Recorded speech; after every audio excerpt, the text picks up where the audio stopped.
5 दिसंबर 1945 को अमेरिका की नौसेना के 5 टॉर्पीडो बॉम्बर विमान फ्लोरिडा से एक रूटीन ट्रेनिंग मिशन पर निकले। इस मिशन को फ्लाइट 19 कहा जाता था। ये लगभग 3 घंटे की सामान्य ट्रेनिंग उड़ान थी, जिसमें कुल 14 क्रू मेंबर सवार थे। शुरुआत में मौसम बिल्कुल साफ था और सब कुछ सामान्य लग रहा था, लेकिन उड़ान के करीब 2 घंटे बाद अचानक विमानों के कंपस ने काम करना बंद कर दिया। बैकअप कंपस भी फेल हो गए, जिससे पायलट अपनी सही लोकेशन तय नहीं कर पाए। Flight leader lieutenant Charles Taylor ने रेडियो पर बताया कि वे अपनी दिशा को लेकर पूरी तरह कंफ्यूज हो चुके हैं। जैसे जैसे समय बीतता गया, मौसम बिगड़ता चला गया और अंधेरा होने लगा। टेलर को लगा कि विमान मेक्सिको की खाड़ी के ऊपर है और उन्होंने पूर्व दिशा में उड़ान भरने का आदेश दिया, जबकि कुछ अन्य पायलटों का मानना था कि उन्हें पश्चिम की ओर जाना चाहिए। इसी भ्रम के बीच शाम 7:04 पर फ्लाइट 19 से आखिरी रेडियो मैसेज आया और उसके बाद 5 विमान हमेशा के लिए गायब हो गए। इन विमानों की तलाश में एक सर्च एंड रेस्क्यू विमान भी भेजा गया, जिसमें 13 लोग सवार थे, लेकिन वो विमान भी रहस्यमय तरीके से गायब हो गया। बड़े स्तर पर खोज अभियान चलाया गया,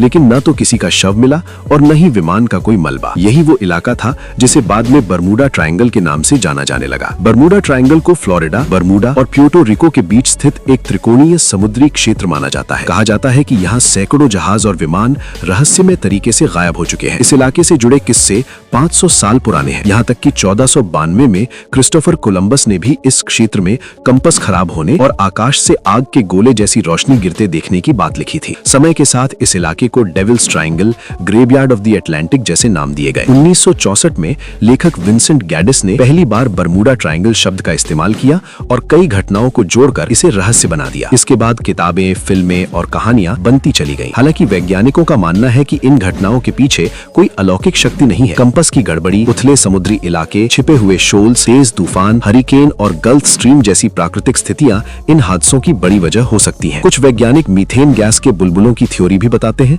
जिससे पानी का घनत्व कम हो जाता है और जहाज अचानक डूब सकते हैं। इसके अलावा एक मनोवैज्ञानिक कारण भी है, जिसे बाडर-माइनहॉफ इफेक्ट कहा जाता है। जब किसी चीज पर ज्यादा ध्यान दिया जाता है तो वो हमें बार बार घटती हुई लगने लगती है। बर्मुडा ट्रायंगल के साथ भी यही हुआ। दुनिया के अन्य समुद्री इलाकों में भी ऐसे हादसे होते हैं, लेकिन लोग उन्हें उतना नोटिस नहीं करते। अमेरिकी संस्था NOAA के अनुसार बर्मुडा ट्रायंगल में हादसे दुनिया के अन्य हिस्सों से ज्यादा नहीं होते। ये इलाका बहुत ज्यादा ट्रैफिक वाला है और यहाँ मौसम भी अक्सर खराब रहता है, इसलिए दुर्घटनाओं की संभावना स्वाभाविक रूप से बढ़ जाती है। 2013 में हुई एक स्टडी में भी बर्मुडा ट्रायंगल को दुनिया के सबसे खतरनाक जल क्षेत्रों में शामिल नहीं किया गया। अंत में क्रिस्टोफर कोलंबस द्वारा देखी गई आग की गेंद को वैज्ञानिक एक उल्कापिंड यानी मीटियोर मानते हैं। यानी बर्मुडा ट्रायंगल से जुड़ी ज्यादातर कहानियां रहस्य से ज्यादा कल्पना और अफवाहों पर आधारित है।